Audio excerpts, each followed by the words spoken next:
बिस्मिल्लाहिर्रहमानिर्रहीम। नाज़रीन अस्सलाम वालेकुम। मैं हूँ आपका मेज़बान साबिर शाकिर। आज हम एक और स्टोरी पे बात करते हैं जनाब। डेवलपिंग स्टोरी है और थोड़ी सी ख़तरनाक भी है। ख़तरनाक इस सेंस में कि ख़ास तौर पे ईरान के इर्द गिर्द का जो इलाका है उसको मिलिट्री ज़ोन बनाया जा रहा है, सिक्योरिटी ज़ोन बनाया जा रहा है। और ये कौन बना रहा है?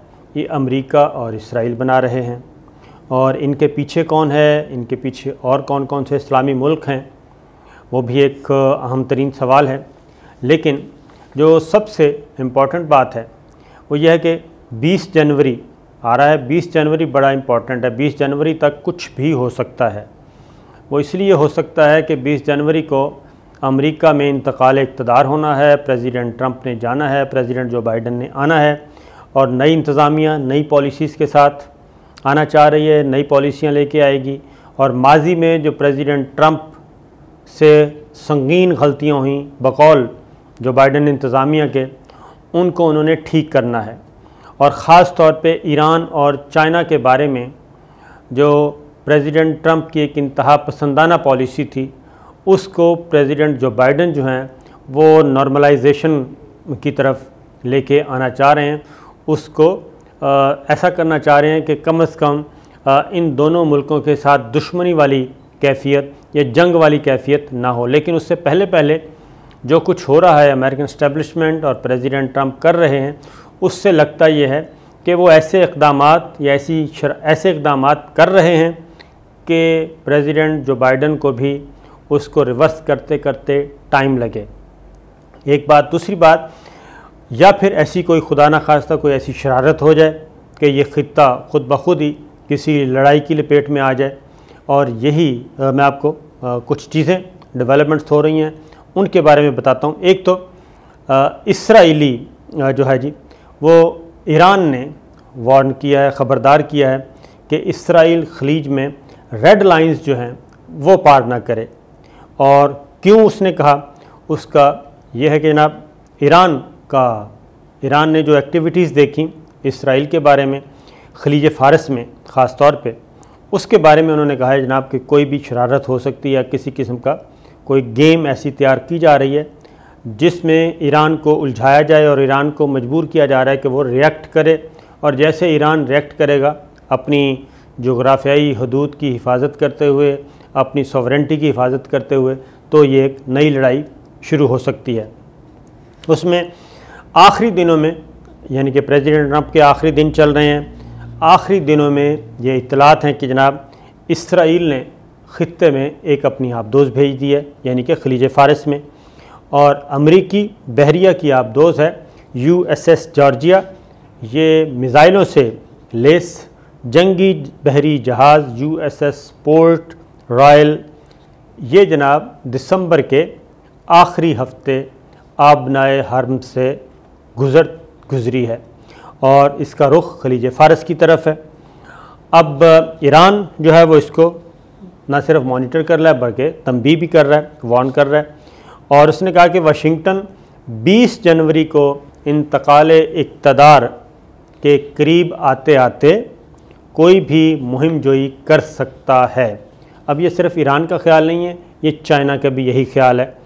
और तेहरान अब तेहरान क्या कहता है कि अगर ऐसा कुछ हुआ तो हम उसका जवाब देंगे। लेकिन यह अलग बात है कि जवाब देंगे या नहीं देंगे, लेकिन ईरान किसी और तरफ जवाब दे देगा। आपको पता है कि पिछले दिनों यमन के शहर अदन में क्या हुआ, जब वहाँ की नई गवर्नमेंट जो है वो सऊदी अरब का जहाज़ लेके वहाँ पहुँची तो वहाँ पे हमला कर दिया गया और उसमें कुछ वज़ीर ज़ख्मी भी हुए। बड़ी मुश्किल से बाकियों ने जान बचाई। तो ये प्रॉक्सीज़ जो हैं, ईरान की प्रॉक्सीज़ दुनिया के मुख्तलिफ़ ख़ित्तों में मौजूद हैं। वो वहाँ पे अमरीकी मफादात को भी निशाना बना सकते हैं, इसराइल के मफादात को भी। और चूँकि वो समझते हैं कि सऊदी अरब, UAE ये सारे के सारे इस वक्त अमेरिका और इसराइल के इत्तेहादी हैं, लिहाजा ईरान जो है वो इनको कुछ नहीं कहेगा तो उधर कुछ ना कुछ गड़बड़ कर देगा। तो लिहाजा ये उन्होंने कहा है कि जनाब हम रिएक्ट करेंगे, तो वो कर भी रहा है। और तेहरान के जो वज़ारत ख़ारजा के जनाब तर्जुमान हैं सईद ख़तीब, वो क्या फरमाते हैं? वो कहते हैं कि अमरीकी फ़ौज की तरफ से किसी भी किस्म की मुहिमजोई की सूरत में ईरान अपना मुकम्मल दिफा करेगा। तेहरान के इस मौक़िफ़ से सिर्फ एक हफ़्ता पहले अमरीकी बहरिया ने यह ऐलान किया था कि उसने अपनी एक एटमी आबदोज़ खलीज के इलाके में तैनात कर दी है और इस आबदोज़ के ख़ित्ते में भेजे जाने को जो ईरान है वो ये समझता है कि ये अमेरिका की तरफ से एक अस्करी जारहियत की जा रही है और ये ईरान को घेरने की कोशिश की जा रही है और ईरान को घेर कर मारने की कोशिश की जा रही है। फिर इसराइल का मीडिया भी इस बारे में कुछ ख़बरें दे रहा है और वो ये दे रहा है कि जनाब इसराइली आबदोज़ नहर सुएज़ पार करके खलीज फ़ारिस के इलाके की तरफ सफ़र में है और इन रिपोर्ट्स के मुताबिक इसराइली हुकूमत ने ज़ाहिर है उसने तस्दीक तो नहीं की, लेकिन ईरान जो है वो इसको बड़े गौर से देख रहा है और यही ईरान के तर्जमान दफ्तर ख़ारजा सईद खतीबज़ादा जो हैं उन्होंने एक बाकायदा तौर पर उसको प्रेस कॉन्फ्रेंस करना पड़ी और प्रेस कॉन्फ्रेंस के दौरान ही उन्होंने सवालों का जवाब भी दिया और उन्होंने वाज़ेह तौर पे कहा कि हर कोई जानता है कि जनाब कि सलामती ख़ास कर कौमी सलामती के हवाले से ईरानी पॉलिसियाँ क्या हैं और हर कोई ये भी जानता है कि अगर ईरान की रेड लाइंस को अबूर किया गया तो फिर ख़तरात कितने शदीद तर हो जाएंगे इसका अंदाज़ा लगाना मुश्किल नहीं। और उन्होंने ये कहा कि इसराइल जो है वो ईरान के ख़िलाफ़ इस तरह की कार्रवाइयाँ न सिर्फ ख़ुद कर रहा है बल्कि बाकियों को भी उकसा रहा है और ख़ास तौर पे ईरान ने यह भी कहा कि जनाब कि हम इलाकाई हरीफ मुल्क इसराइल पर कई ऐसी कार्रवाइयों के इल्ज़ामात लगाए जाते हैं जिनका मकसद तेहरान के मुताबिक ईरान को नुकसान पहुंचाना है और इस सिलसिले में तेहरान की तरफ से नवंबर में ईरानी जौहरी प्रोग्राम के ज़िम्मेदार शख्सियत यानी कि फ़खरीज़ादा का जो कत्ल है वो भी उसी की कड़ी समझ, क्योंकि ईरान काफ़ी ज़ख्म खा चुका है और इन पे हमले भी हो चुके हैं, लिहाजा वो तो हर मूवमेंट पे नज़र रखे हुए है और उसको ख़तरा है कि जनाब अगर ये मामला हाथ से निकले और हम कमज़ोरी का दिखाएंगे तो फिर उनकी सलामती जो है वो मज़ीद ख़तरे में हो सकती है। और ख़ास तौर पर ऐसे माहौल में जब ईरान ये कह चुका है कि जनाब वो यूरेनियम अफसूद करने का सिलसिला 20% तक ले जाने का बढ़ाने का इरादा रखता है, वो ख़त भी लिख चुका है बल्कि शुरू कर चुका है, तो ऐसे में ज़ाहिर है ये चीज़ हो सकती है। अब आते हैं एक इसी से जुड़ी कुछ और आलमी ज़राए अबलाग क्या कह रहे हैं और राइटर्स की स्टोरी है कि वही वाला जो एनरिचमेंट वाला है जी उसको ख़ास तौर पे उसका ज़िक्र किया कि ईरान जो है वो अपनी 20% इजाफ़ा का ऐलान कर दिया उसने यूरेनियम अफसूद करने में और न्यूक्लियर प्रोग्राम सिर्फ पुरअमन मकासद के लिए जो कहा जाता है ईरान, तो अब उस पर दुनिया यकीन करने के लिए तैयार नहीं है, लिहाजा वो एक ख़तरे की घंटी बज चुकी है और उसी से सिलसिला ये शुरू हुआ है। एक तरफ इसराइल की एक्टिविटीज़ और अमेरिका की एक्टिविटीज़ खलीज फ़ारिस में और दूसरी तरफ ईरान का जो मामला आ गया। अब इसराइली वज़ीर आज़म क्या कहते हैं, वो कहते हैं जनाब ईरान के इक़दामात का वाहिद मकसद एटमी हथियारों का हसूल है और ईरान आलमी मुआहिदों की खिलाफ वर्जी का मुर्तकिब हो रहा है और आलमी ताकतें नोटिस लें। ईरान के एटमी हथियारों से बिलअमूम पूरी दुनिया और बिलखसूस इसराइल की सलामती को शदीद ख़तरात लाहक हैं। इसराइल किसी सूरत ईरान को एटमी हथियारों के हसूल की इजाज़त नहीं दे सकता। अब ये कह रहे हैं, अब ये सिर्फ इसराइल की तरफ से नहीं कहा जा रहा बल्कि सऊदी अरब के किंग सलमान जो हैं वो भी इस बात का डिमांड कर चुके हैं आलमी बिरादरी से कि जनाब वो ईरान को काबू करें और उसके लिए आपको मैंने बताया था कि जर्मनी को उन्होंने मैदान में उतारा है। इसी तरीके से द टाइम्स ऑफ इज़राइल की ये ख़बर है जनाब कि Iran ramps up uranium enrichment to 20%, तो ये नेतन्याहू कहते हैं जनाब ये ख़ास तौर पे जो ईरान के अब एटमी प्रोग्राम पे शक किया जा रहा है और शक किसी हद तक दुरुस्त भी हो सकता है जनाब, गलत नहीं है। और फिर ये है कि जो बाइडन हुकूमत जो है वो ईरान के साथ जौहरी मुआहिदा दोबारा बहाल करना चाहती है अब, और ये ट्रंप के बाद ही हो सकता है, लेकिन और इस तरह ईरान से पाबंदियाँ भी, ये जो बाइडन का ख्याल है कि ईरान से पाबंदियाँ हटा ली जाएँ और ईरान के साथ जो कशीदा ताल्लुकात हैं उसको नॉर्मलाइज़ किया जाए, लेकिन ये चीज़ ज़ाहिर है इसराइल को कबूल नहीं है।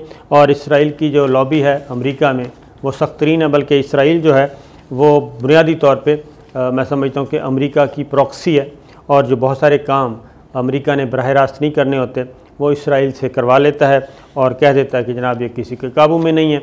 और दुनिया यही समझती है कि इसराइल ही सब कुछ है और इसराइल अमेरिका की पॉलिटिक्स को कंट्रोल करता है, इसराइल अमेरिका की इकॉनमी को कंट्रोल करता है। ये परसेप्शन ज़रूर है, लेकिन ये है बुनियादी तौर पे इसराइल जो है वो प्रॉक्सी है, वो फ्रंट मैन है अमेरिका का। और अमेरिका ने जहाँ भी खुद ज़रा जगहगिरी नहीं करनी होती वहाँ पे वो इसराइल को मैदान में उतार देता है, और उसकी सिक्योरिटी की ज़िम्मेदारी मुकम्मल तौर पर अमेरिकन के पास है।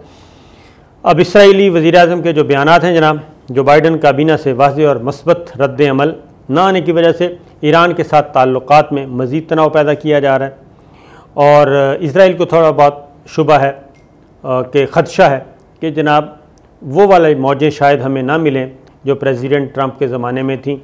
जो बाइडन जो है वो बहरहाल बैलेंस किस्म का एक काम रखेंगे, वो इसराइल को भी 100% फ्री हैंडिंग देंगे और दूसरी जानिब भी, क्योंकि जो बाइडन ने अब तक जब भी बात की है आज़ाद फ़लस्तीनी रियासत के क़याम की बात ज़रूर की है।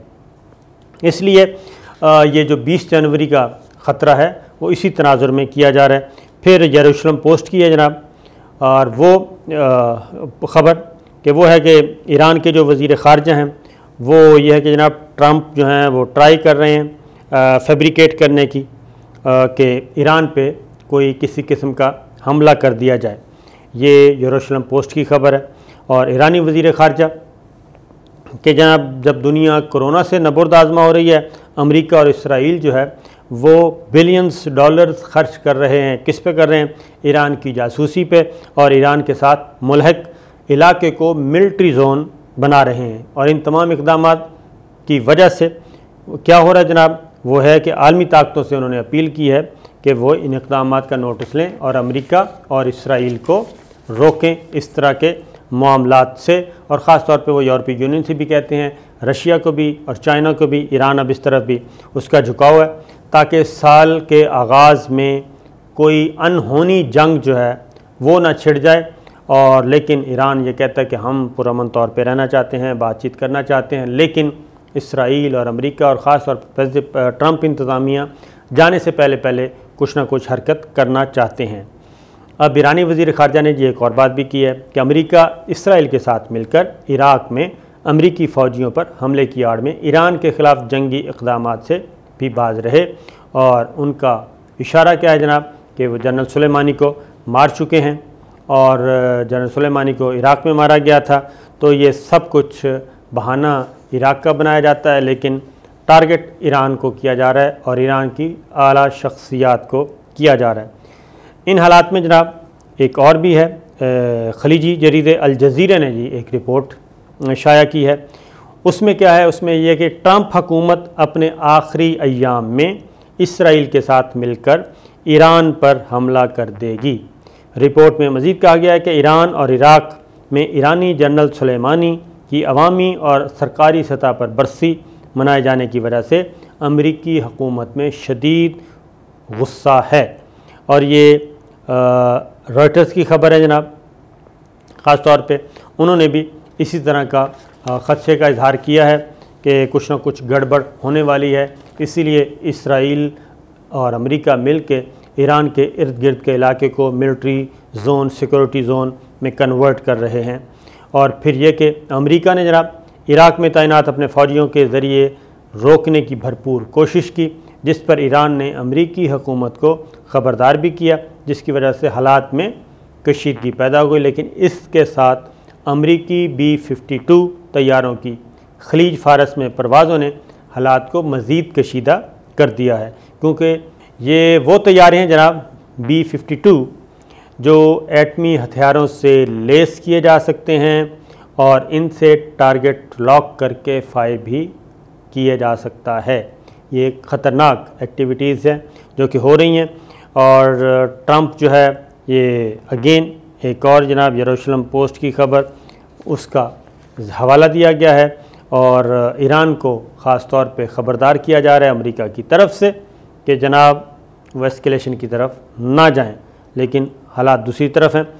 इस कशीदा हालात के दौरान जनाब ईरान ने खलीज फ़ारिस से गुज़रने वाले जनूबी कोरिया के बहरी जहाज़ को रोक लिया और ईरानी हुकाम का मौक़िफ़ है कि यह जहाज़ मुज़र केमिकल से समंदर और फ़िज़ा को आलूदा कर रहा था, लेकिन ईरान के इन इक़दामात को धमकी समझते हुए सदर ट्रंप ने अमरीकी फ़ोर्सेस को हाई अलर्ट कर दिया, जिसकी वजह से ख़ित्ते में जंग के बादल फिर मंडला रहे हैं।